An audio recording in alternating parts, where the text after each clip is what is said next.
I still remember the night I left, Dot. The apartment was dark except for the faint glow of the city skyline spilling through the windows. My suitcase sat by the door, half zipped, as my hands trembled around the handle.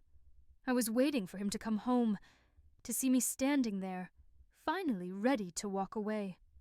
I thought maybe, just maybe, he'd say something that would make me hesitate. An apology, a promise. Some sign that the man I once loved was still in there somewhere, Dot. But when Eric walked in, his expression barely flickered. He set his briefcase down, loosened his tie, and stared at me with that familiar smirk, the one that had once made me weak, but now only made me sick. "So you finally grew a backbone," he said, leaning against the counter. "Took you long enough." My throat was dry. "I'm done, Eric."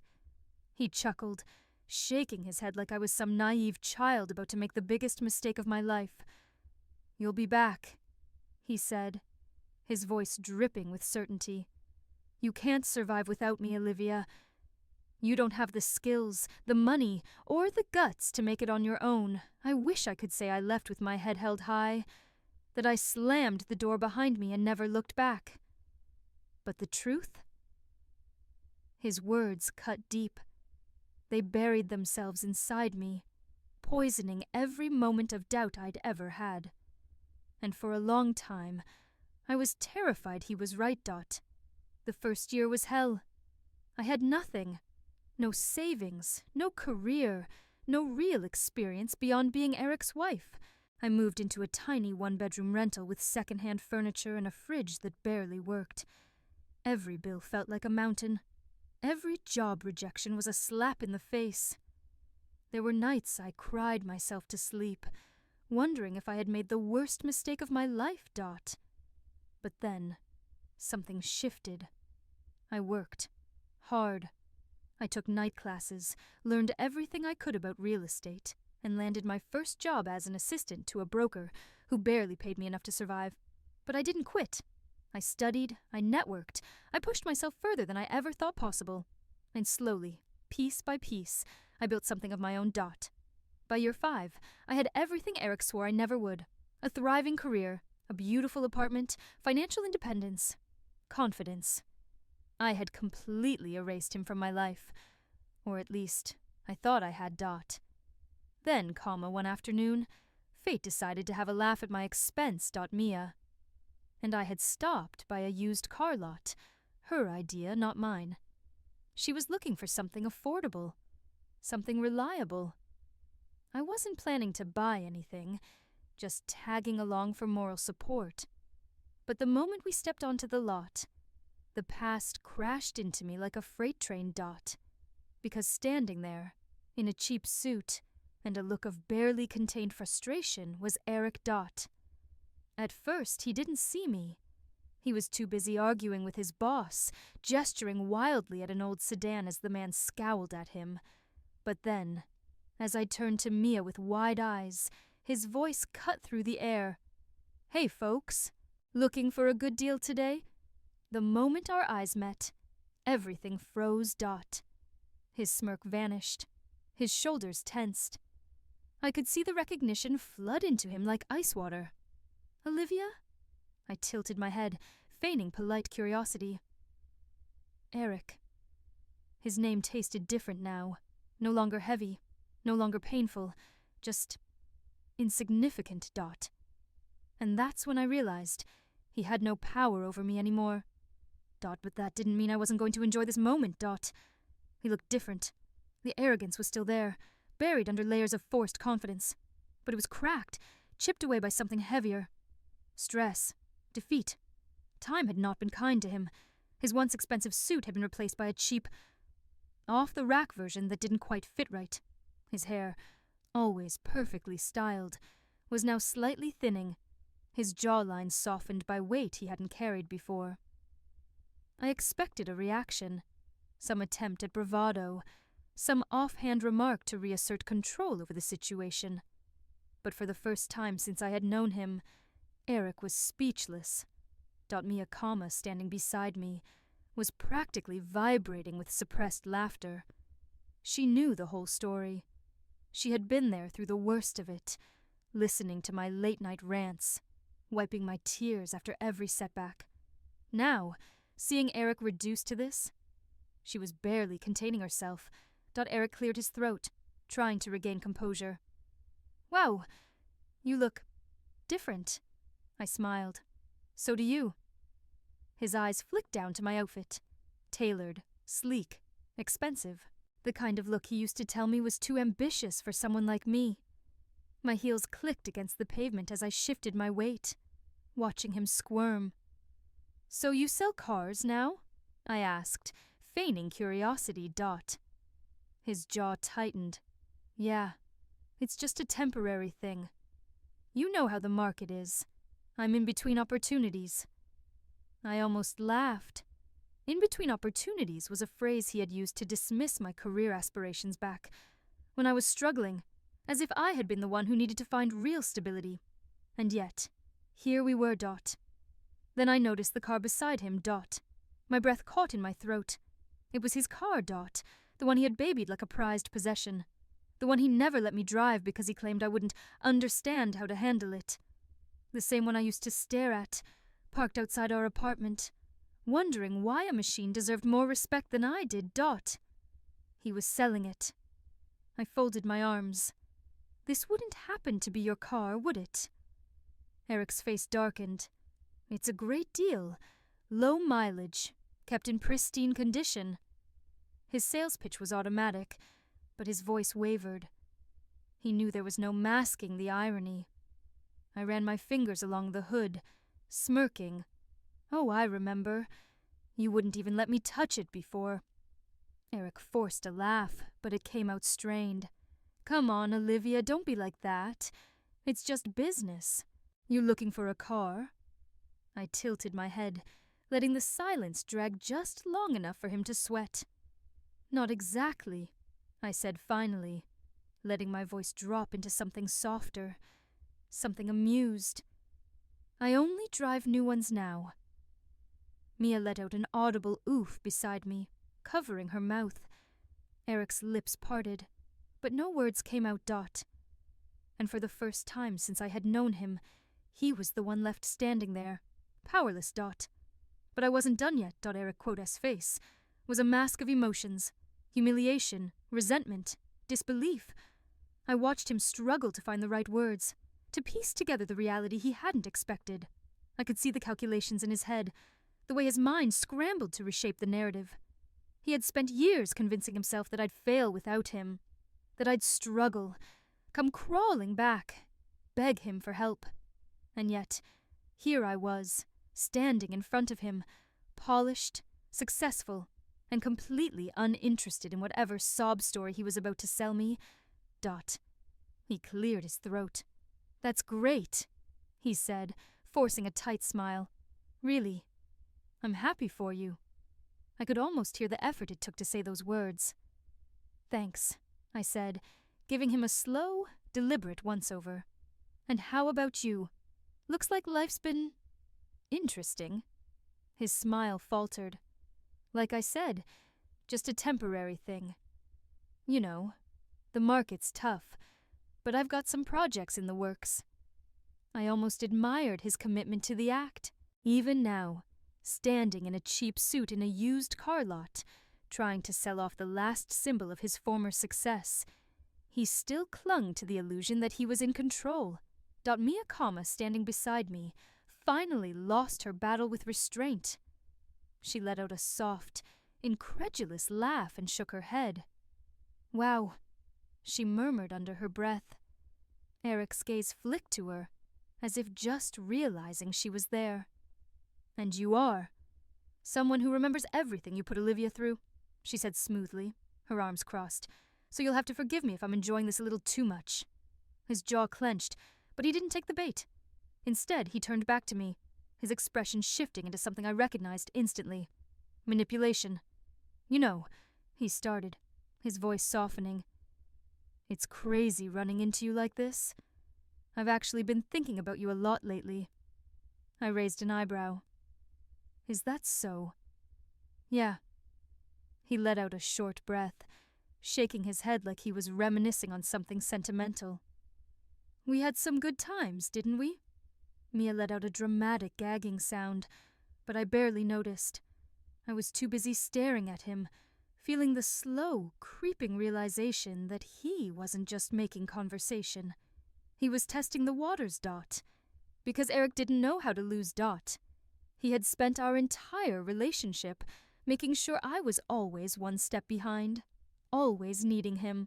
And now, faced with undeniable proof that I had not only survived but thrived without him, he was doing the only thing he knew how to do, rewriting the story in a way that made him feel like he still had control.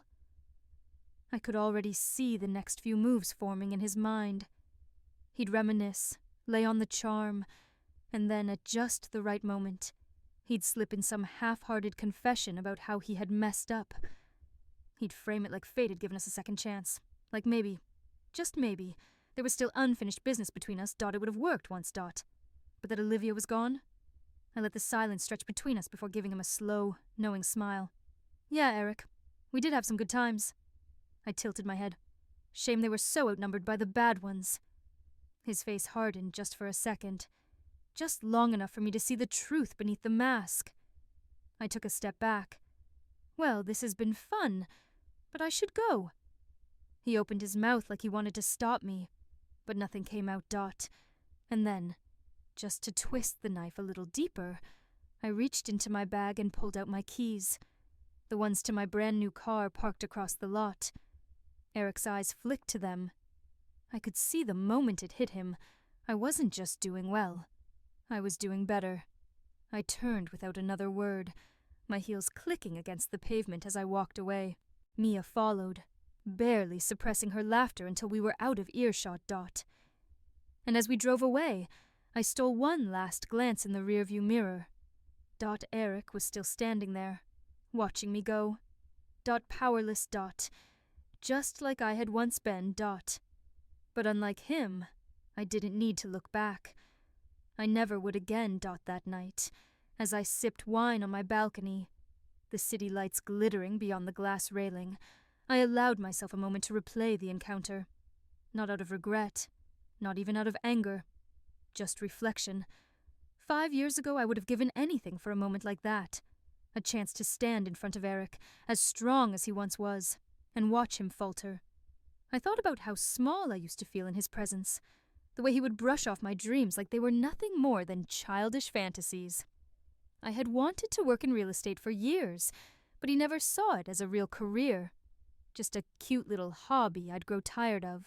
Every time I mentioned taking courses, he had something to say about how difficult the industry was, how I wasn't cut out for that kind of hustle. And when I finally worked up the courage to leave, when I packed my bags and walked out of that apartment with nothing but a few $100s in my bank account and a sinking pit in my stomach, his last words to me had been a smirk and a prediction. You'll be back in a year. I traced the rim of my wineglass with my finger, smiling to myself. A year, Dot. Instead, I had spent that first year scraping by, working 2 jobs while taking online classes at night. I had spent it crying in frustration, wondering if he had been right, wondering if maybe I wasn't strong enough, Dot. But then I started making sales. Small ones at first. Rentals, cheap condos, the kind of properties no one else wanted to touch. But I hustled. I built a reputation. And slowly I clawed my way up, Dot. Now, I had my own clients, a name in the industry, a home I owned outright, Dot. And Eric? Eric was selling used cars. I exhaled, letting the satisfaction settle deep in my bones. This was closure. Not because I needed him to suffer, not because I wanted revenge, but because I had finally seen the truth with my own eyes. I had won, Dot. And the best part? I hadn't needed to do anything to make it happen. Eric's downfall had been his own doing. I heard the sliding door open behind me, followed by the familiar warmth of Mark's presence as he stepped onto the balcony. "You've been quiet," he said, leaning against the railing. "Everything okay?" I turned to him, my lips curving into a smile. Mark was nothing like Eric. He didn't need to control, didn't need to put me down to feel powerful. He was steady, kind, and most importantly, secure in himself. Yeah, I said, nodding. I just ran into an old ghost today. His brow lifted in amusement. A bad ghost or just a weird one? I chuckled. A pathetic one. He didn't push for details, didn't ask if I wanted to talk about it. He just reached for my hand, lacing his fingers through mine. Well, he said, squeezing gently. Whatever it was, you don't look haunted to me. I smiled, feeling the weight of the past finally loosen its grip. No, I murmured, squeezing back. I don't think I am. I took one last sip of my wine before setting the glass down, Dot. And then, without a second thought, I turned away from the past for good, Dot. Because the truth was, I had never needed Eric, Dot. And now, he knew it too, Dot. Even though I had closed the chapter on Eric, life had a way of reminding me that the past didn't always stay buried. A week after our encounter at the car lot, I was at my office, finalizing details for a high-end listing, when my phone buzzed with an unknown number. I normally ignored calls like that, assuming they were spam, but something made me answer. Hello? There was a pause, and then a familiar voice, one I thought I'd never hear again in such a personal way. Olivia. Hey, it's Eric. I felt an instant wave of irritation, but kept my voice neutral. How did you get this number? He hesitated. I asked around. That sent a chill down my spine. Asked who? A friend of a friend. Look, I know this is unexpected, but I was hoping we could talk. Maybe over coffee? I nearly laughed. Talk? About what? He exhaled heavily, as if he were carrying some invisible weight. Look, I know things didn't end well between us. And after seeing you the other day, I realized a lot. About myself, about how I treated you. I wanted to apologize. I leaned back in my chair, gripping the phone tighter. I didn't buy it. Not for a second. Eric, I said carefully, you've had 5 years to apologize. But the only reason you're calling me now is because you lost everything.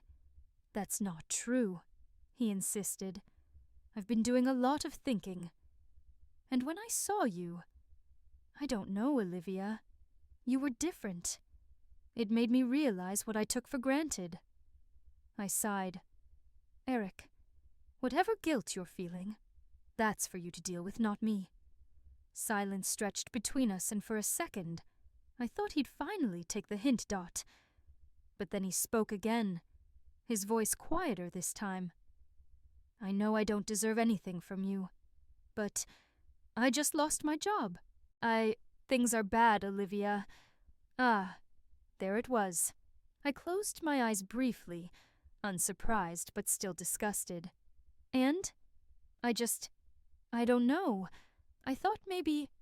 His voice wavered, and if I didn't know him better, I might have thought he was genuinely struggling to say the words.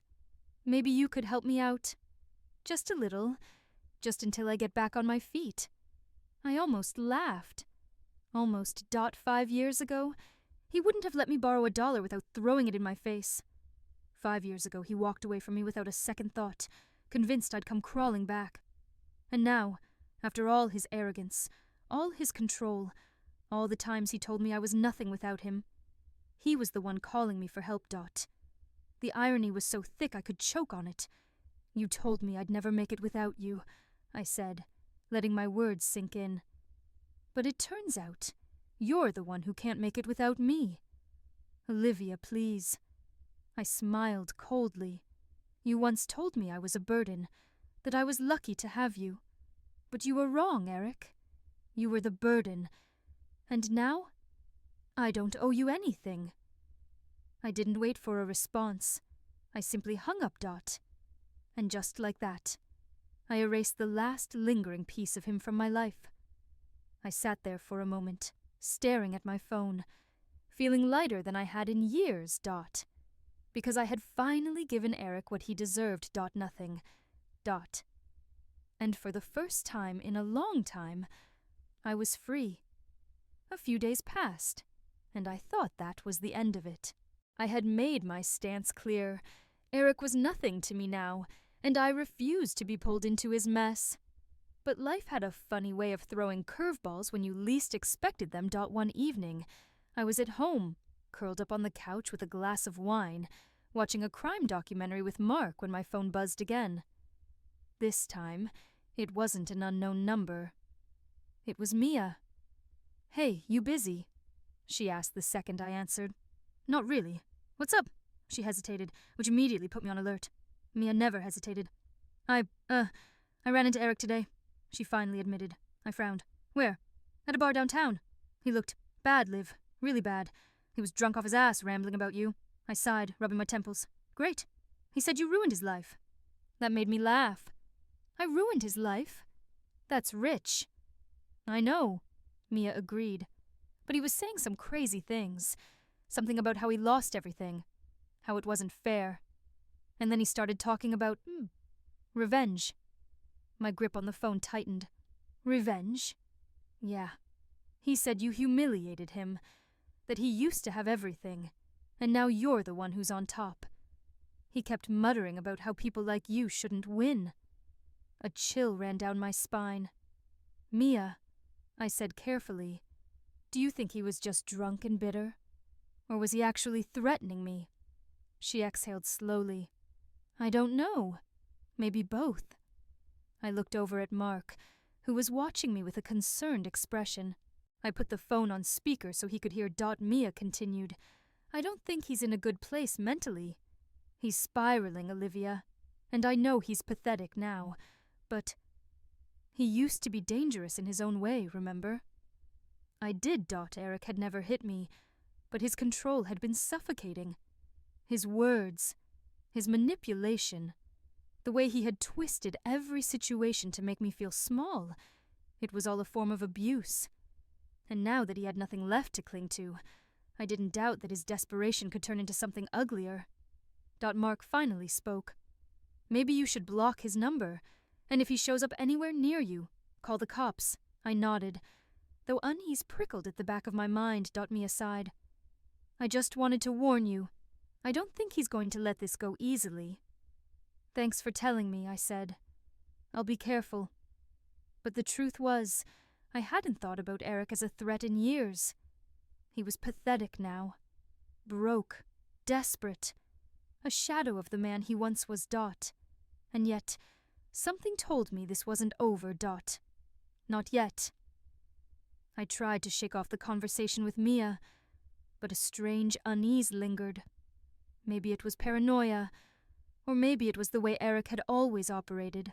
Slowly, subtly, like poison slipping into your veins before you even noticed.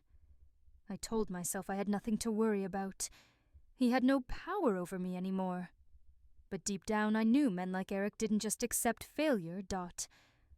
The first sign that something was wrong came 2 days later. I was walking to my car after work, balancing my phone in a stack of folders, when I noticed a piece of paper tucked under my windshield wiper.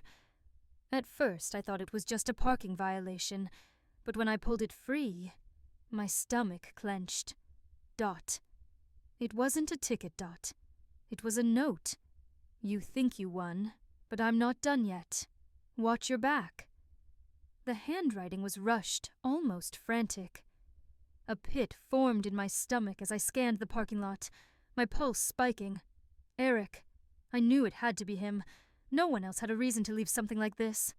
I took a slow breath, forcing myself to stay calm. This was exactly what he wanted, to get inside my head, to make me scared. But I wasn't the same woman he used to manipulate.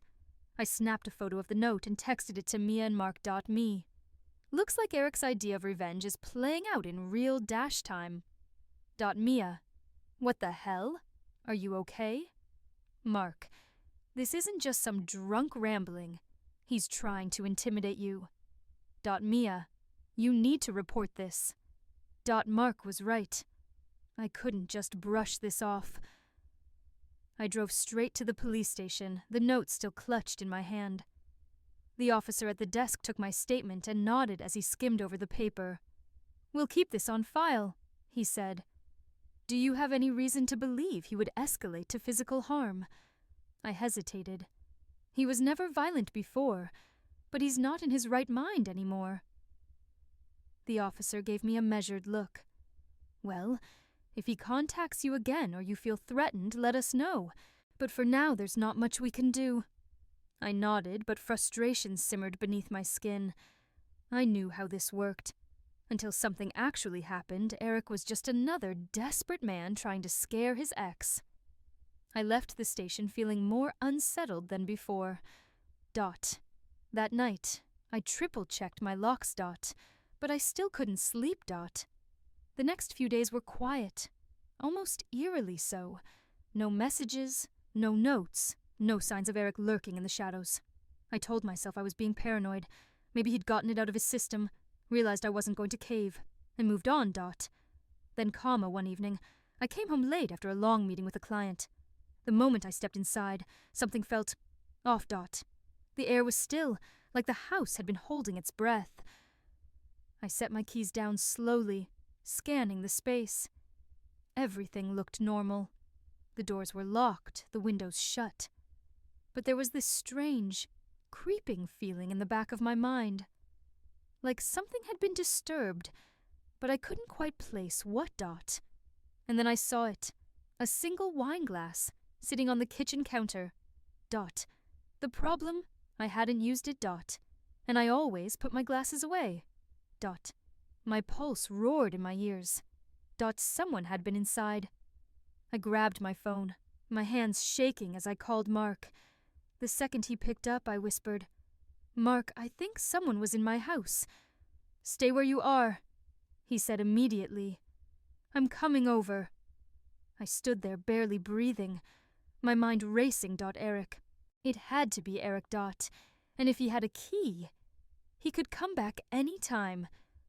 I backed up slowly, my eyes darting to the front door, then to the hallway leading to my bedroom. Was he still here? The thought sent a cold wave of fear through me. My fingers tightened around my phone, my thumb hovering over the keypad, ready to call the police. But a part of me didn't want to wait. I needed to know. I forced myself to move, walking carefully through my apartment, checking every room, every closet. The bedroom, the bathroom, the hall closet. Nothing. The windows were locked. The back door was still bolted. But I knew what I saw. That wine glass hadn't been there when I left this morning. My mind raced through the possibilities. Had Eric found a way in? Had he been watching me, waiting for the right moment? I felt exposed, like my own home wasn't safe anymore. A sharp knock at the door made me jump. "It's me," Mark called from the other side. I practically yanked the door open, relief flooding through me when I saw him standing there. His expression tense. He stepped inside, scanning my face. "What happened?" I gestured toward the kitchen, my arms crossed tightly over my chest. "That glass. I didn't put it there." Mark walked over, studying it like it might hold some kind of answer. "You're sure?"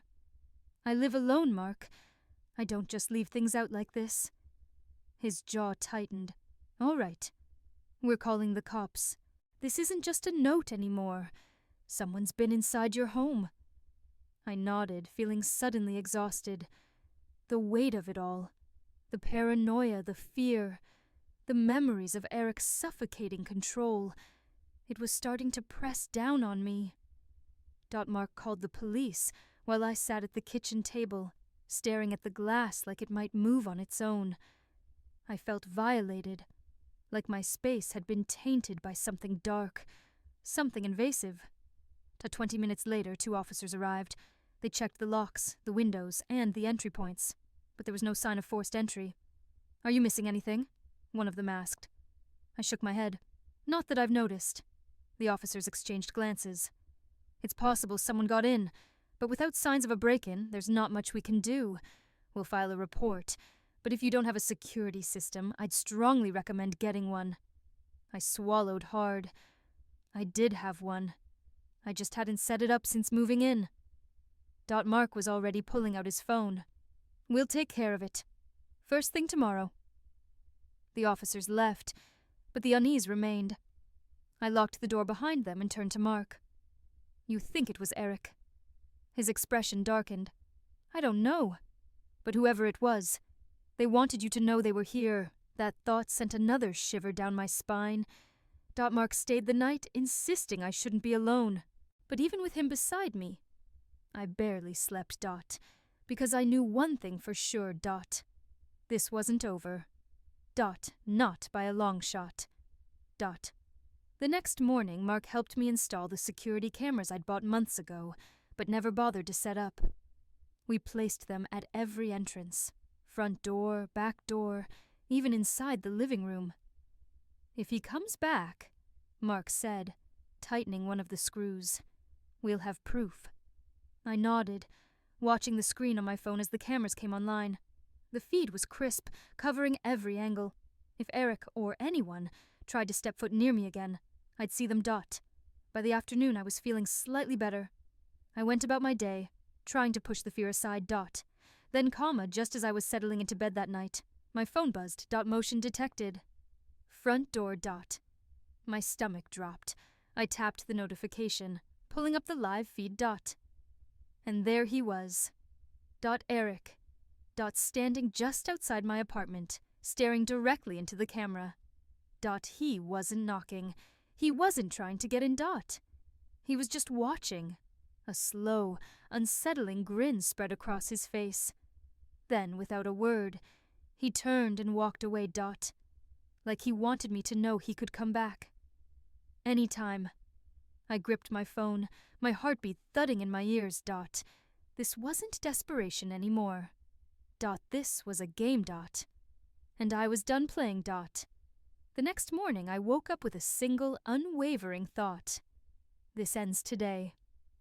I had spent too much of my life being controlled, underestimated, and threatened by Eric. He had taken everything from me once. He had laughed in my face when I left, confident that I would fail. And now, he was a desperate man playing one final, pathetic game. But I wasn't the same woman anymore. I wasn't the Olivia he could manipulate. I was going to make sure he never had power over me again. By midday, I had everything I needed. I wasn't going to fight Eric in the shadows. No. I was going to drag him into the light and let him crumble under the weight of his own arrogance. First, I went to the police with my security footage. The image of Eric standing outside my apartment, staring into the camera like a man who had lost all reason, was enough to finally get their full attention. The officers took my statement seriously this time. With his previous history of harassment and the fact that he had clearly trespassed, they assured me they would issue a restraining order immediately. But I wasn't stopping there. Eric wasn't just some desperate ex-husband trying to intimidate me. He was a man in debt, working for a shady used car dealership that barely stayed afloat. A man whose entire identity had been built around money, power, and control. And if there was one thing men like him feared more than anything, it was losing their last scraps of dignity. So, I made a few calls. And then I paid a visit to his workplace. The used car lot was even more pathetic in the daylight. Faded banners flapped weakly in the wind, and most of the cars looked like they were held together by nothing but hope and bad decisions. I stepped onto the lot with confidence, my heels clicking against the pavement. Eric was there, talking to a customer. The moment he saw me, his face paled. I didn't say a word. I just smiled and held up my phone. And then I pressed play. The video was crystal clear. Eric Bennett, standing outside my apartment, staring into the security camera like a deranged stalker. The customer turned to him with wide eyes. What the hell, man? I let the silence stretch, watching the panic spread across Eric's face. He opened his mouth, but I cut him off. I just thought your boss should see this, I said sweetly. Turning toward the dealership office, Eric lunged forward, grabbing my arm. Olivia, wait. Touch me again, and I'll add assault to your list of problems. He let go instantly, looking around as if searching for an escape. But there wasn't one. Because just then his boss stormed out of the office. The man was short, overweight, and had the kind of face that screamed bad business ethics. He took one look at the video on my phone and turned to Eric with barely contained fury. "You dumb idiot," he hissed. "Do you have any idea how bad this looks? I've already got the cops crawling up my ass for fraud allegations, and now you're bringing this kind of heat to my business," Eric stammered. It's not... You're done." His boss jabbed a finger into his chest. "Get off my lot."